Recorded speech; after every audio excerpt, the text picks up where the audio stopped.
스마트 중년 커뮤니티 메이트TV 구독자 여러분 안녕하세요. 오늘은 건강 관련 주제를 들고 왔습니다. 아무래도 중년의 나이에 접어들면서 건강이 다들 많이 신경 쓰이실 텐데요. 오늘은 건강 관련 첫 시간으로 위 건강을 약화시키는 평상시에 잘못된 습관에 대해 바로 알려드리겠습니다. 위는요, 음식을 최우선적으로 받아들이고 소화를 시키는 기관입니다. 그렇기 때문에 외부에서 처음 들어온 음식으로부터 몸을 보호하기 위해 많은 기능을 하고 있는데요. 그만큼 위는 우리가 건강한 생활을 유지하기 위한 우리 몸의 첫 관문이고, 나이가 더 들어서 고생하지 않도록 지금부터라도 관리를 잘해야 하는 아주 중요한 몸속 기관입니다. 오래도록 좋은 영양소를 잘 섭취하며 건강을 잘 유지하기 위해서는요, 너무너무 중요하지만 우리가 쉽게 간과하거나 잘못된 습관으로 굳혀진 것들 꼭 개선해 보시길 바라겠습니다. 특히 평소에 소화불량 등 가벼운 위장질환을 자주 시달리는 분들은요, 다음과 같은 생활습관 내가 가지고 있지 않은지 꼭 주의 깊게 살펴봐 주세요. 위 건강을 약화시키는 첫 번째 잘못된 습관, 바로 속이 더부룩할 때 탄산음료 마시기입니다. 호텔 뷔페에 가면 테이블 위에 탄산수들이 항상 놓여있고, 하물며 잔칫집에 가도 콜라나 사이다 같은 탄산음료들이 많이 놓여있는데요.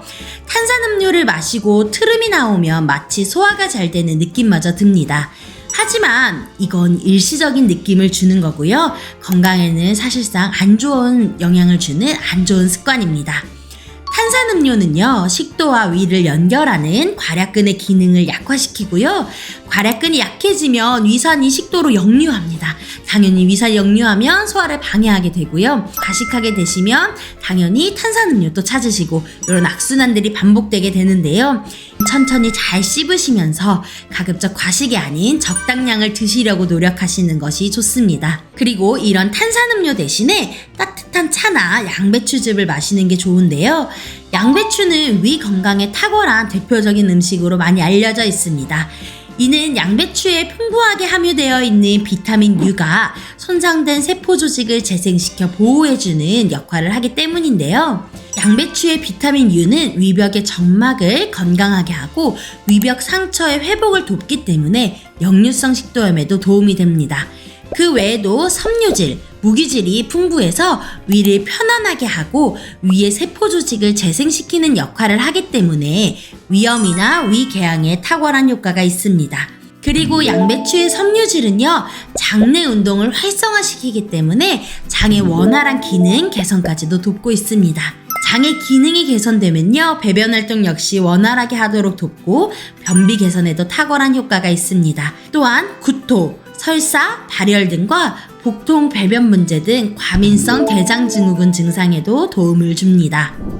두 번째는요, 바로 속 쓰릴 때 마시는 우유입니다. 흔히들 야식으로 염분이 많은 라면을 먹고 그냥 자면 얼굴이 퉁퉁 붓지만 대신 우유를 마시면 괜찮다는 등 여러 가지 속설들이 있는데요.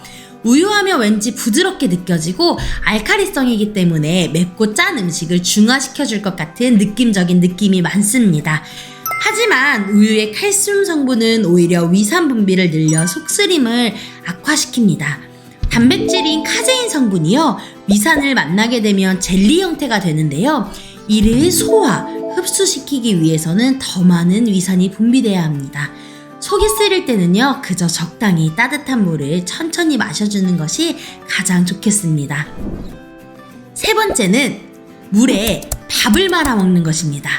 이 사실 많은 분들이 들으시고 좀 의아해하실 수 있을 것 같은데요. 죽처럼 뭔가 묽게 만들면 소화기관의 부담도 덜어주고 목 넘기기도 쉽지 않나요? 이렇게 반문하실 수 있겠습니다. 하지만요, 당장 쉽게 목으로 넘기기는 쉬울 수 있는데요. 소화 과정에 일어나는 여러 작용들은 방해할 수 있거든요. 소화는요, 기본이 우선은 음식물이 입안에 들어오면 침과 함께 잘 섞이고 치아로 음식물을 씹어 잘게 부수는 것입니다. 하지만 밥에 물을 말아버리면 소화작용을 돕는 침이 묽어져 버리기 때문에요. 윗속 소화액이 물과 희석돼 버리기 때문에 소화 능력이 많이 상실되어 버립니다. 그리고 아무래도 물과 함께 섞여 있다 보면요, 치아로 잘게 부수는 과정에서도 제대로 기능이 되지 않는 경우가 많습니다. 네 번째는요, 바로 술을 깨려고 억지로 토하는 습관입니다. 다들 과음하고 나신 날, 그 다음날 구토해보신 적 다들 있으시죠? 구토하는 습관요, 위 건강에 치명적입니다. 토하시게 되면 알코올 흡수가 줄어들기 때문에 일시적으로 위가 편하고 술이 빨리 깰 수는 있는데요.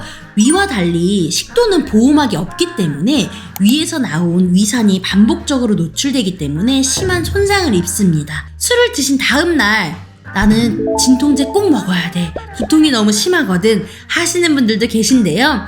진통제에 들어있는 성분인 아세노아미노펜제라는 성분은요, 가뜩이나 술 때문에 안 좋은 우리 간을요 더 피곤하게 만들 수 있는 성분이기 때문에 좀 피해 주셔야 합니다. 또 이런 분들 계세요. 사우나 가서 땀 빼면 술 깨, 이런 분들도 많이 계신데요.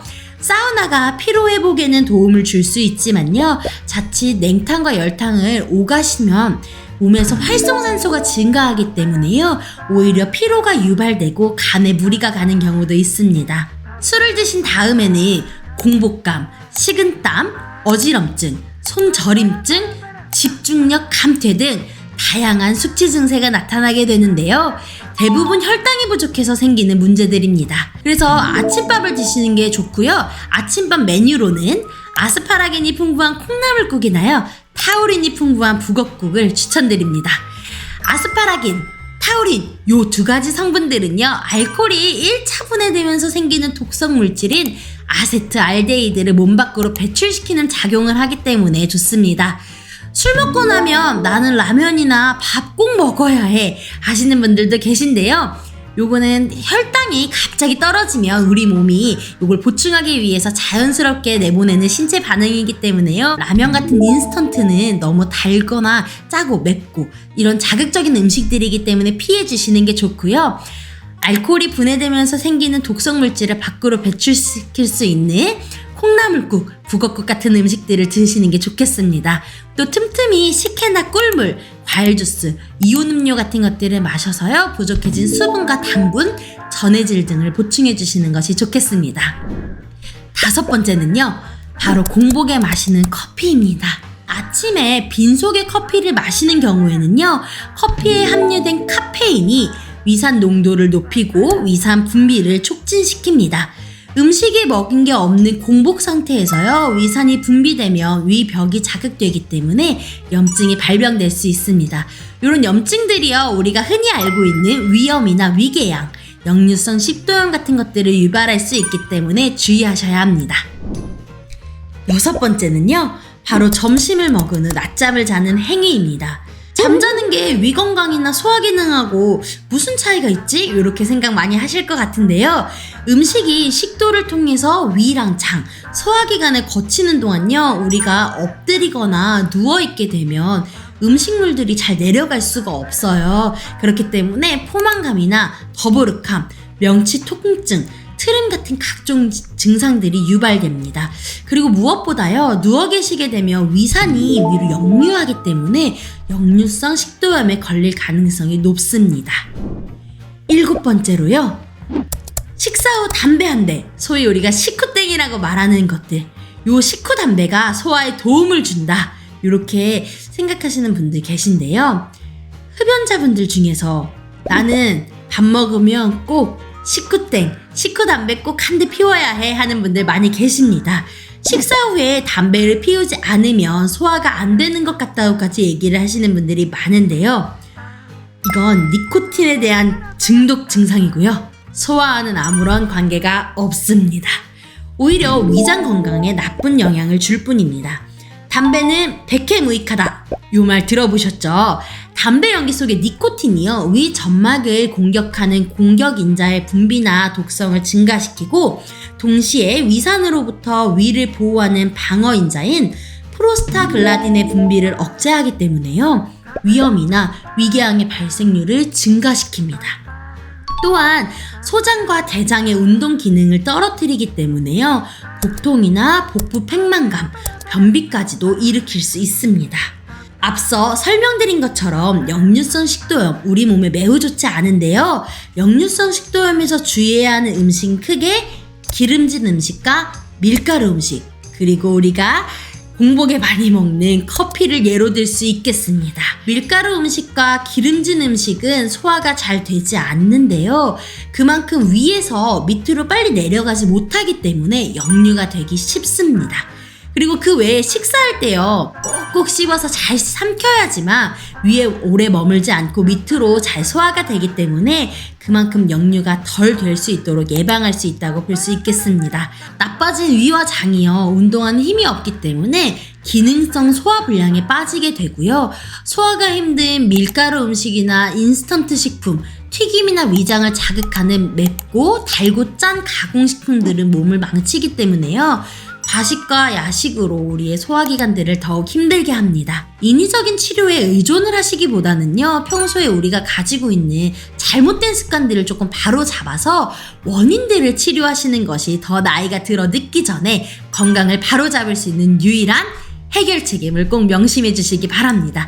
앞으로 저희 메이트TV는요, 건강 관련 파트에서도 좀 더 실질적이고 효과적인 정보를 드리기 위해서 더 나아가 우리 메이트분들이 고생하시기 전에 꼭 지키셔야 할 건강 상식들 같이 소개해 드리도록 하겠습니다. 건강하고 우리 오래오래 즐겁게 스마트한 삶 같이 영위해 보시기 바랍니다. Are you mate? Yes!